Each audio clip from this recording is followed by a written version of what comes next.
Hello YouTube, this is Froogle, and we are here today with the A2A C172 trainer and something a little different. On Sunday's live stream, remember I do a regular live stream every Friday night and every Sunday night. On Sunday's live stream, FSX Genius and I took a look at a new air traffic, well not new, but a new for us, air traffic control system called Pilot Edge. Now there are a few air traffic control networks that you can join with both FSX and X-Planes, such as VATSIM, IVAO, and so on. Pilot Edge is different from those in that it's a subscription service. You need to pay a fee. It's, I think, $4.95 a month plus $2 an hour, or you can spend $20 a month and no per hour fee.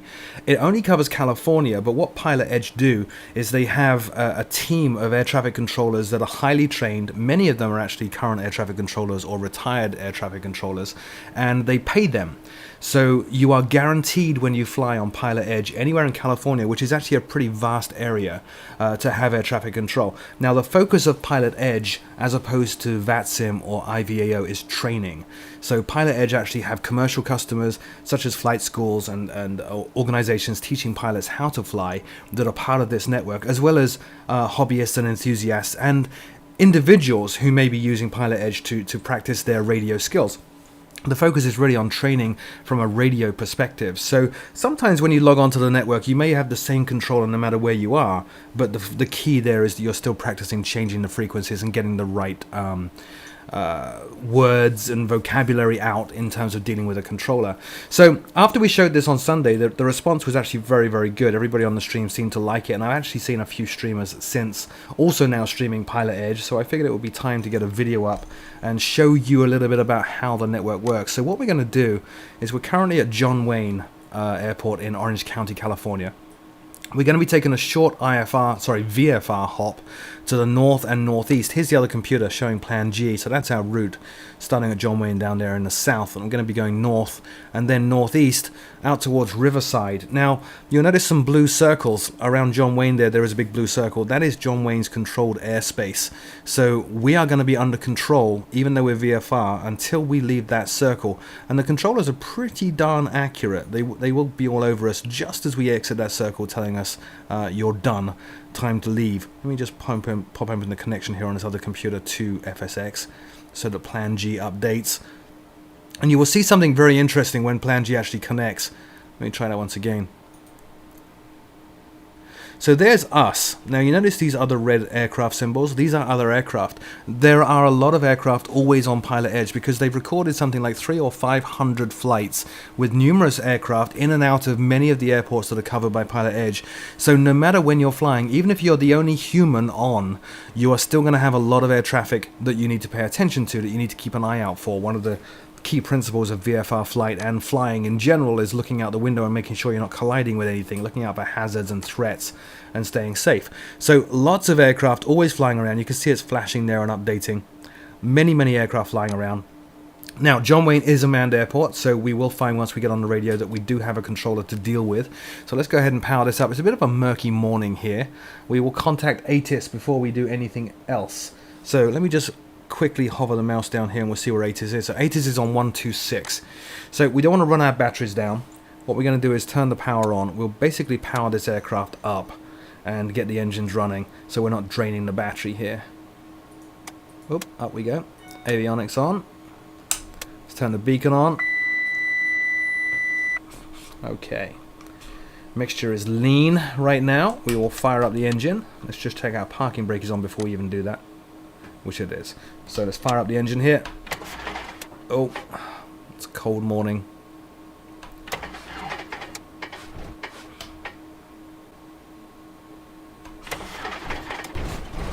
There we go. One of the beauties of the A2A aircraft is how it simulates that. Always a little bit touch and go as to whether things are going to work the way they should. Just going to let the engine run with mixture rich for a little while, just until it warms up, then we'll start leaning it out. Okay, so ATIS for us is going to be on 126. So let's go ahead and tune 126 here. Now the ATIS system uses FSX's built-in ATIS. I'm actually using Active Sky for the weather, but we still need ATIS because it gives us the information code. John Wayne Airport information, Bravo 153. Jetstream 106, can you make the 106, can you make the 180 there back onto the runway?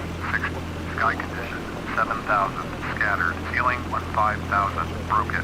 Temperature 22, dew point 60. Altimeter 3005. ILS. Just from 106, exit running Bravo 10, and I'll tell you what, do you want to park the car on the north side or the south side of the aircraft? Right and runway 19 left. VFR aircraft, say direction of flight. All aircraft read back hold short instructions. Advise controller on initial contact, you had Bravo. Just from 106, okay. If you'd like to disconnect there, that's fine. Otherwise, you can exit right and taxi to the land via Bravo for maintenance frequency. Okay, so you can already hear some of the air traffic control right there. That's actually Keith Smith, who is the CEO and founder of Pilot Edge. He's actually doing some controlling tonight. But the key there, we have an altimeter setting of 3005 and information Bravo. So let's go ahead and dial our altimeter setting in right here. 3005 is about there. We have information Bravo. So now we'll go ahead and set up our frequencies. We're going to need to speak to clearance. Even though we're VFR, we need to get clearance to depart VFR. That is on 118. So we'll set that in on the active. And then we're going to need to talk to ground after that, which is 120.8. 120.8. And we'll set the next frequencies in, which is going to be SoCal departure on 128.1 after we've got clearance. So let's see where we're at right now. Everything's looking good. I'm going to lean the engine just a touch there. Let's put our nav lights on. Probably should have done that already. We'll turn some in-cockpit lights on as well, because I know it's pretty gloomy and dark right now. There we are. So you can see everything a little bit better. Okay, so what I'm going to do now is I'm going to get on the radio. I'm going to speak to Keith, who is our controller this evening, and ask him for clearance to depart VFR to the north. John Wayne, clearance, Cessna 1274 Foxtrot is on the east ramp, looking for clearance to depart to the north VFR.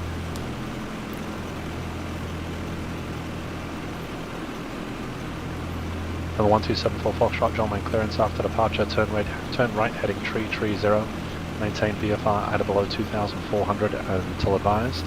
Advisories will be with the tower and squawk 0305. After departure, turn right heading 330, remain at or below 2,400 and maintain VFR, squawk 0305, 74 Foxtrot.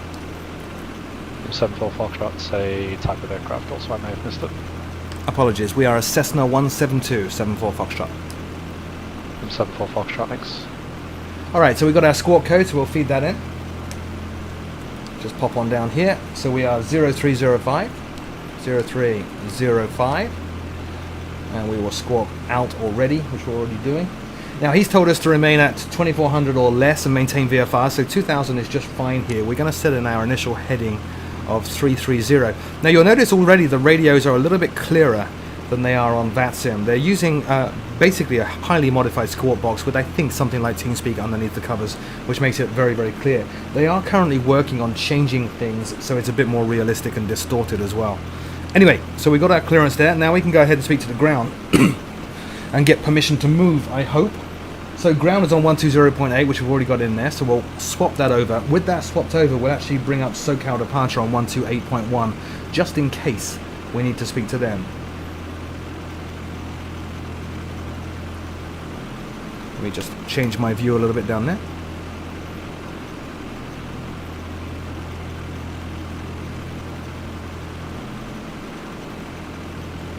There's 128.1. Now what we should also do, by the way, is actually go up to the GPS here and just set in Riverside so we can read out when we're called to our distance from Riverside. So we're going to put in a direct to, and we are going to go here to K. Whoops, let's try that once again. K. The outer knob moves to the next cursor position, K. R. A, and L. Now, we're likely to be speaking to the same guy, but we have to kind of pretend that he's not the same guy and go through the same radio procedures that we would in the real world. So that's what we're going to do. So we need to use our full call sign, which is November 1274 Foxtrot. After we've established contact with him, then we can abbreviate it to just 74 Foxtrot. So we're on the right frequency, 120.8. Here we go. John Wayne ground, Cessna 1274 Foxtrot is type Cessna 172 on the east ramp, ready to taxi. Sky 1274 Foxtrot, John Wayne ground, good evening, runway 19 left, taxi via Alpha, Hotel, Charlie, and Kilo. Let me rephrase that, runway 19 left at Kilo, taxi via Alpha, Hotel, Charlie, and Kilo. Taxi to 19 left via Alpha Hotel Charlie and hold at Kilo intersection with 19 left, 74 Foxtrot. Like that. Now the problem is our scenery doesn't actually have a hotel taxiway on it. We'll see how we do. Might have to improvise a little bit there. So let's turn on our taxi lights. We're good. Our nav lights are on, our beacon lights are on. We are good to go. So brakes off. Let's start this thing turning around. I am using track IR, so I'm going to turn it on at this point.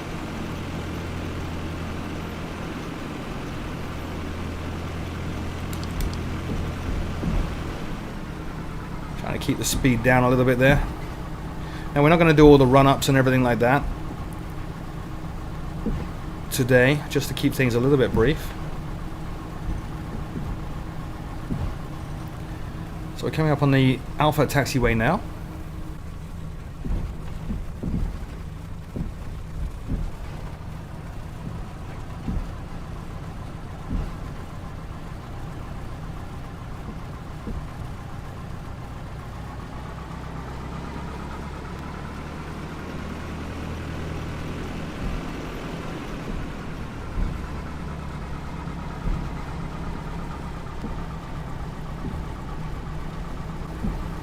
Taxi clearance was Alpha Hotel Charlie. As I said, we don't have hotel in this scenery, so I'm going to improvise a little bit. I think if I skirt to the right of Golf, it'll do. I could contact the controller at this point, by the way, and just let him know. That's not very realistic though, is it? Not many pilots actually call the controller and say, I don't have that taxiway. So he won't do that. Alright, so there is Golf right there. So we're going to skip just behind that and then turn to the right, which will put us onto Charlie.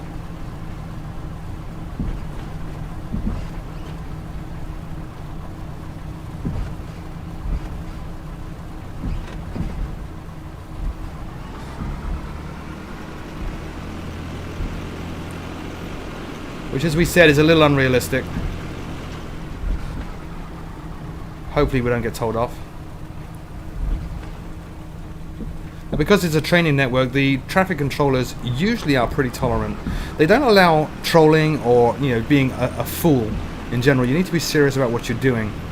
And as long as you are serious and making realistic mistakes, as opposed to unrealistic ones, like trying to collide with aircraft on runways, then they're pretty good. They're very, very tolerant. If they do come across trolls and lunacy and idiocy, then they are very, very quick to just remove the person from the network. I understand your account is tied to some ID in your SIM, so there is very little chance as well of nefarious types rejoining under new trial accounts. There is a trial account system, gives you 2 weeks of time, so you can get used to the network and see what you think before you sign up. That's currently what I'm using. Alright, now we'll contact ground once again. John Wayne ground, Cessna 1274 Foxtrot is holding an intersection of Kilo and 19 left. Sky 1274 Foxtrot, roger. For future reference, when switching from ground to tower holding short of the runway, you can switch on your own without needing to be told to do so. Every other time, you would need some sort of a coordination or instruction to change channels. Wonderful, thank you so much. I'll switch now. 74 Foxtrot. Bet. So, I did that intentionally. You can see that if you do get the radio frequencies messed up, they do help you out. My tower frequency is 119.9, so we're just going to dial that in here. I didn't really do that intentionally. I did actually forget. 119.9. Oh my goodness. Let's just switch that there. Come on now. There we go. Now we'll switch. John Wayne Tower, Cessna 1274 Foxtrot is holding at the intersection of Kilo and 19 left to depart to the north. Sky 1274 Foxtrot, John Wayne Tower, good evening, wind calm, runway 19 left at Kilo, cleared for takeoff. Clear for takeoff, 74 Foxtrot, thank you. Alright, so landing lights on, strobes on. And don't forget, after takeoff we need to be turning to 330. And they're going to be controlling us until we are outside of their airspace. Just quickly checking there, make sure nothing's trying to land on us. I'm assuming it's not because we are controlled, but it's always a good idea to check anyway.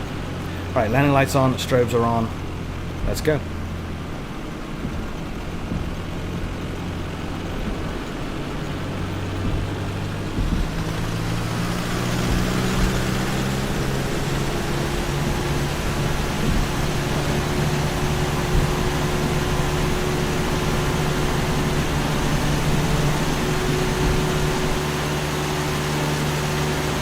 We're airborne, so we're going to hold the runway heading now of 190 as much as we can.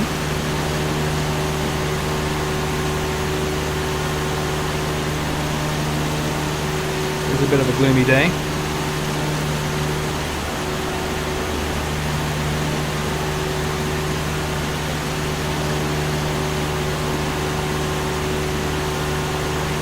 It's 500 feet. So as we come off of 1,000 feet, we'll be turning to the right to 330. In fact, we'll start that right about now. Sky 1274 Foxtrot, radar contact, stand please. Currently at 800, climbing for 2,000, 74 Foxtrot. Sky 1274 Foxtrot, roger, thank you. And contact John Wayne Tower 126.8. 126.8, 74 Foxtrot. Alright, let's change all this up again. Now we're going to turn the autopilot on. Go to heading hold. There we go. Let the autopilot manage that, and we will set our radio in 126.8.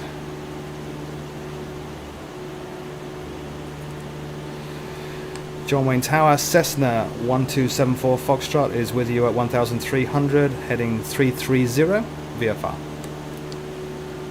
Sky 1274 Foxtrot, John Wayne Tower, good evening. So he's just going to follow us now until we're out of his airspace. We're watching our altitude. We're going to level off at 2,000. It is a little bit windy here today. But I have control. Autopilot's being a little strange, so we'll turn that off. We'll descend down to 2,000 now. Now looking at plan G, we'll just untrack IR for a second. We have a way to go until we're outside of their airspace. They are just going to follow us. They will contact us. Now we need to be at or below 2,400, so I was coming up on 2,400 there, so I'm just going to trim down. I think the problem with my autopilot was it was fighting to trim. Let's turn the landing lights off now. Picking up some speed now, just going to trim this down, keep it below 2,400. That was our instruction.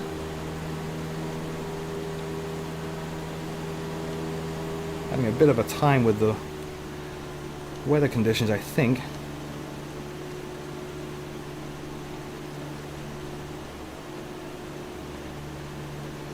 Alright, so we've got this trimmed nicely now.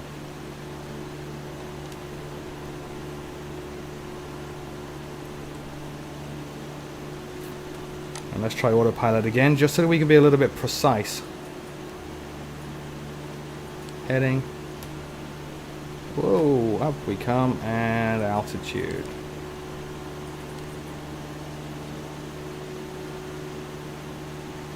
Good. A little bit shoddy in how I manage that, but you get the idea. I'm running the autopilot right now, even though it's a VFR flight, just until we leave controlled airspace, so that I can be somewhat precise with my heading, make sure I don't exceed my altitude limits and constraints, and do everything by the book. Looking at plan G on the other computer, we are heading towards another aircraft. He's actually above us, so it's not a big problem. And we are coming to the edge of the airspace right now, so expect them to call us any second and wave us goodbye.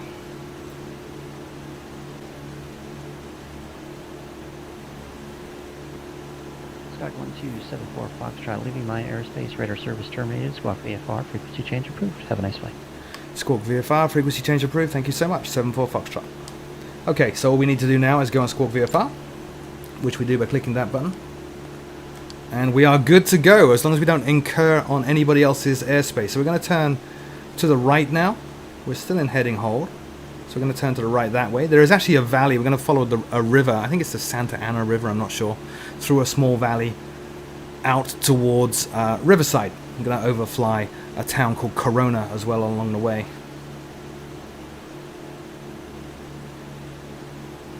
So there's our river that we're going to follow. You can see that it already winds up here and then turns right and heads through this valley. We're going to follow that. So once we hit this bend, then we'll disable the autopilot and we'll manually fly this into Riverside.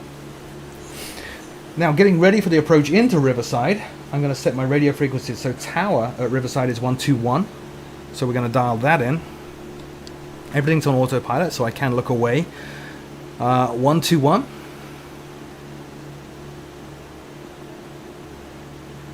That's Riverside Tower. And then once we land, we may be handed up to ground. We may be told to hold the frequency, but ground is on 121.7. Again, in the real world, Riverside is a manned airport. So in Pilot Edge, it's a manned airport. We are going to have control when we get there. Now looking up here at our GPS, we are 25 miles away. So a little way to go. It is a Cessna. It's going to take a little while, so just enjoy the flight.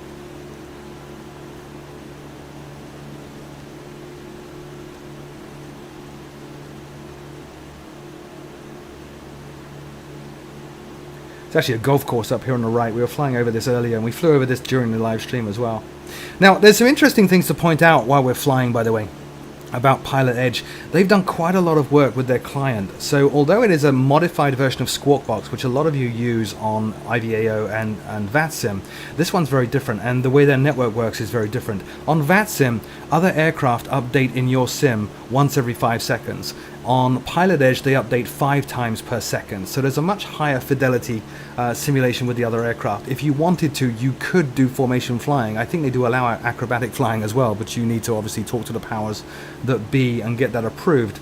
In addition, they do track things like what lights are on, whether your landing gear is up or down, the control surfaces, flaps, and stuff like that. So if you do manage to get close enough to another aircraft, you will see all those cool features on that other aircraft, much like if you're flying in a standard FSX multiplayer session. Other neat stuff they've done is they actually measure the altitude of radio antennas. So if you have a tower at an airport and it has an antenna on top of the tower, they actually measure that, and then they calculate out the range of that antenna based on curvature of the earth, power of the antenna, and stuff like that. So it's not unheard of. It is unusual, but not unheard of for an aircraft to actually fly out of range of an antenna. They had that, Keith was telling me the other day, where an aircraft left range. They couldn't contact him, so they had to try and contact somebody higher up, which was a jetliner. Higher up, they had line of sight to him, so they contacted him and asked him to reach out to the pilot underneath him to change his frequency. So kind of cool, neat little stuff like that. Now, being a training network, it is pretty serious. The other pilots you find on here do take things very seriously. Many of them are training for their various ratings, their VFR ratings, their IFR ratings and stuff. And since you're flying with flight schools as well, it's not unusual to come across aircraft which are being piloted by really serious people who are working a very expensive curriculum. So be aware of that, no goofing around.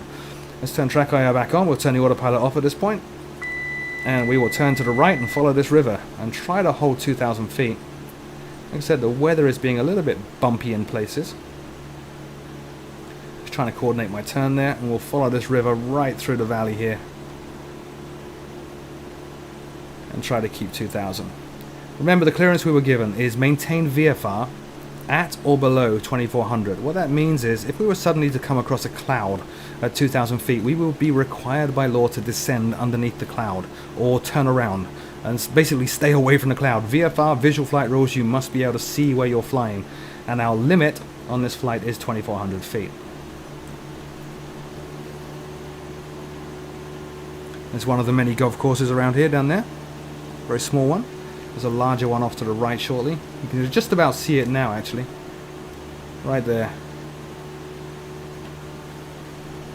Very early in the morning, so street lights are still on. The early morning haze has not yet lifted either. For the weather, as I said, we're using Active Sky Next with Rex 4 Texture Direct, which is how we're getting all these cool effects, like atmospheric scattering in the distance. That's where the mountains in the distance kind of fade out in the haze of the atmosphere. Now you can already see from the Easy Dock effects, the aircraft is moving around quite a lot. There are some light breezes. There's another aircraft. I don't know if you can see him. Small dot just up there. The aircraft is moving around in light breezes up here. It is mountain area. There are hills, there are drafts and rolling winds coming over the top of those hills that are affecting the aircraft. Important if you're flying a Cessna or any light aircraft to really be light on the controls. So hold the controls with your fingertips, even if it's a joystick. Don't put it in a death grip.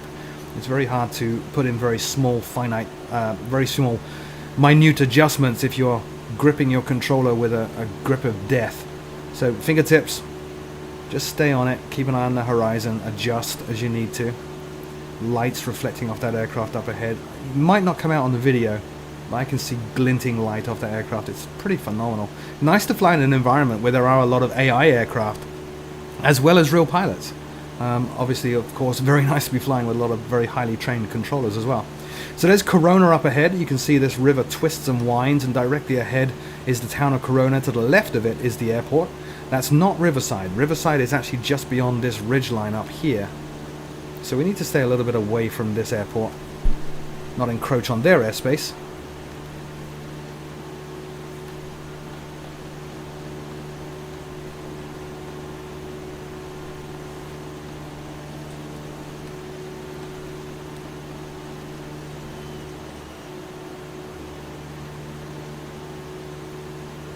Scenery here is being provided by Orbex FTX Global.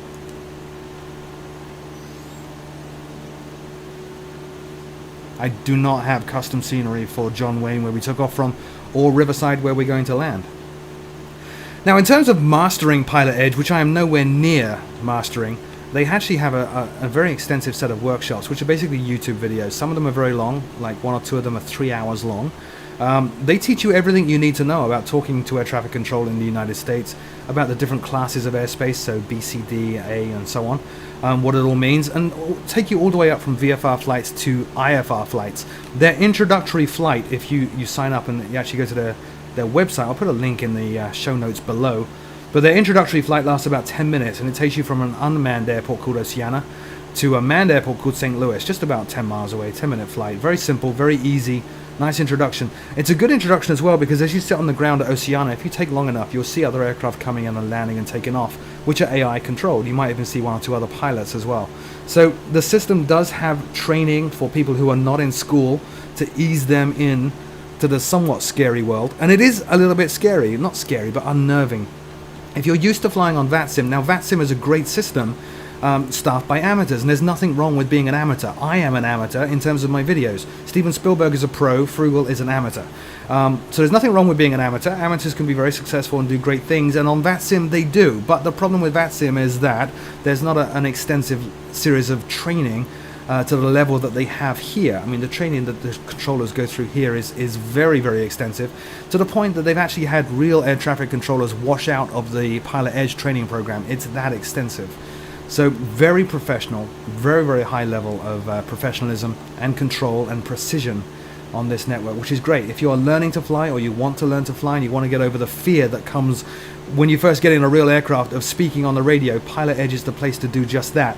Alternately, if you just want a very, very hardcore simulation experience with ATC, Pilot Edge is the place to be, not so much VATSIM. In fact, when you go back to VATSIM, you're going to know a hell of a lot more than most of the other pilots there, and potentially some of the controllers as well. Let's just check plan G. Okay, so we're coming up on Corona. We're going to follow this little road here. That's going to take us into Riverside airspace. Now, I'm going to look in my GPS here. We are 9 miles away. 9 miles to the southwest of Riverside. As we get a little bit closer, then we'll be able to call in and tell them exactly where we are, and hopefully get an entry to the pattern to land.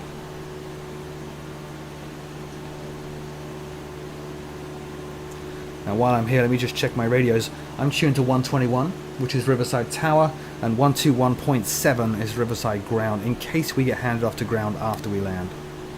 Often they won't. Often they'll just hold you on the tower. They'll say monitor this frequency or remain on this frequency. There's Riverside there, just coming into view now.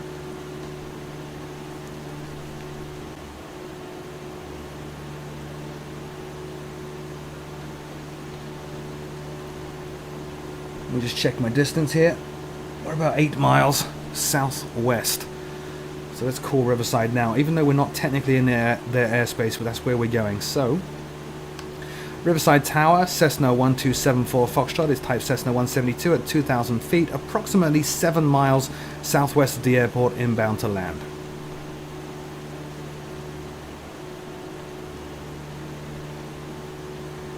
Chicago 1274 Foxtrot Riverside Tower, good evening, entry left downwind runway 27. Left downwind runway 27, 74 Foxtrot. Okay, so we'll dial in our heading here, just to let us track where that runway is. So runway 27 obviously is west, 270 there, and they want us in left downwind. So we're going to turn towards the airport now, and then we will head onto the reciprocal heading, which is 090, that will put us on left downwind. And then just to be sure, although we don't have to, but just to be sure, we will call the airport and tell them we are on downwind.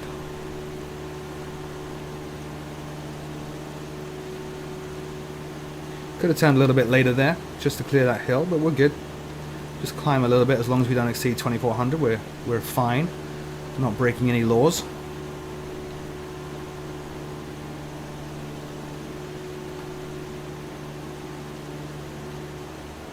Looking around quite a lot because of the other traffic. There are other aircraft here. Don't forget that ever. Hundreds of them. Even if you are the only human on the network, there are still hundreds of other aircraft flying around. You need to be aware of them. The controllers will help you out as well. But just like in a real aircraft, you need to have your eyes out of the window to make sure you're not going to collide with something.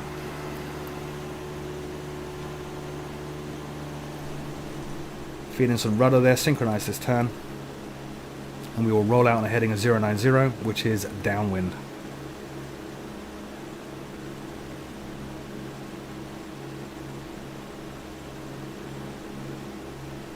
Oh, climbing a little there. Let's roll out.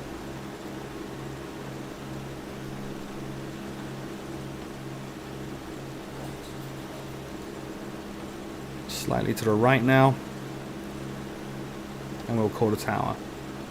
Riverside Tower, Cessna 74 Foxtrot is on downwind, runway 27. Sky 1274 Foxtrot, roger, wind 0704, runway 27, cleared to land. Clear to land, runway 27, 74 Foxtrot, thank you. Okay, so that was a very early clearance because there's nobody else around. So we're going to start our descent now. Going to manage this. We are going to go a little bit long here, just to give us a decent base leg. So landing lights on. Bringing the speed back now.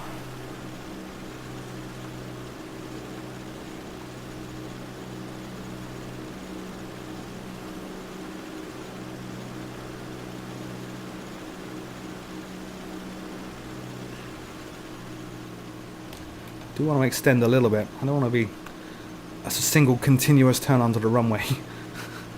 Remember, it is your job, even though you've got air traffic control, it is your job to fly your aircraft. So don't be too afraid sometimes if you get an instruction that you just cannot comply with, to tell them you can't comply with it. Like, I wouldn't be comfortable doing a single continuous left turn at this point. Well, let's coordinate this turn. Make sure we're still descending. Going to turn to a heading of 0 now, 000, which is our base. Speed is coming down, altitude is coming down. There is 0. That's our base. Runway's off to the left. Whoa, still descending. Let's put in the first stage of flaps at this point. Landing lights are on. All our lights are on. We are good. Whoops, ballooning up there because of the flaps. Should have kept an eye on that.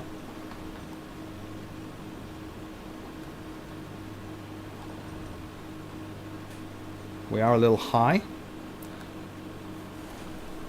Going to trim and nose down a little bit more. We are very high actually. Not a problem. We're a Cessna. And we will turn finals now.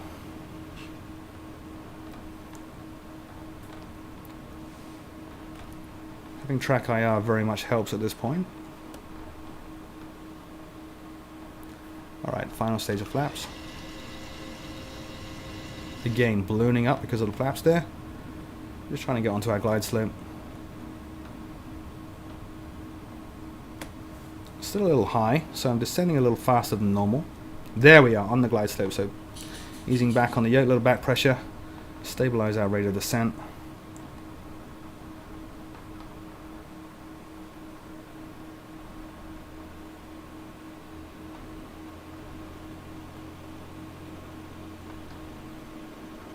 Again, no vice grip on the controls. Fingertips. Nice and gentle. Lots of gentle, small movements. I should have turned the yoke on. You can see that translated in the cockpit. A little bit low, not a problem.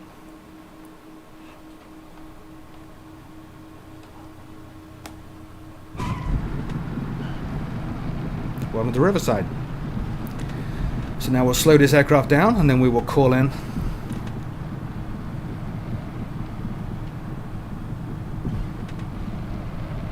Now he didn't tell us to stay on a frequency, so we could switch to ground, which we will probably do once we exit the runway here on the next taxiway, which is that one, which is Golf.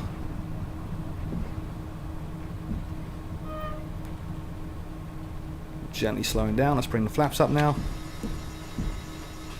We will taxi off Golf here.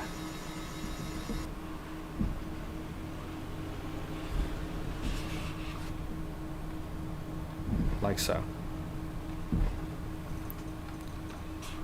And then we'll call in. Riverside ground, Cessna 1274 Foxtrot just left the runway at Golf.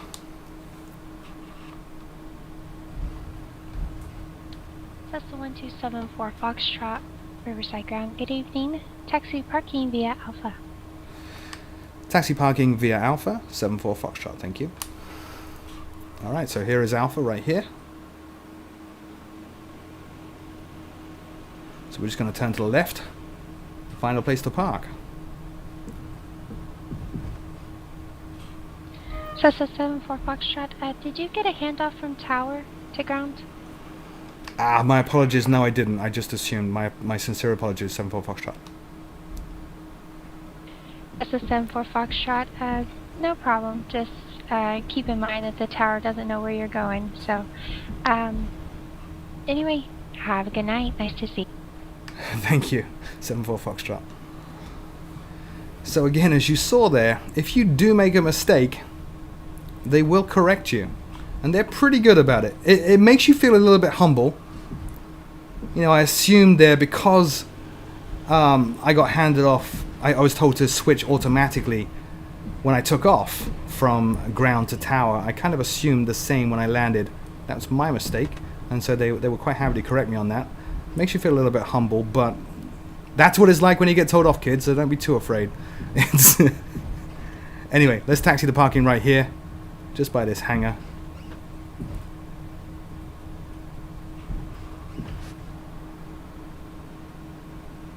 And we will shut down. As always, my name is Froogle. This was a video on Pilot Edge, which is pretty crazy, scary, and awesome. Thanks for watching. See you soon.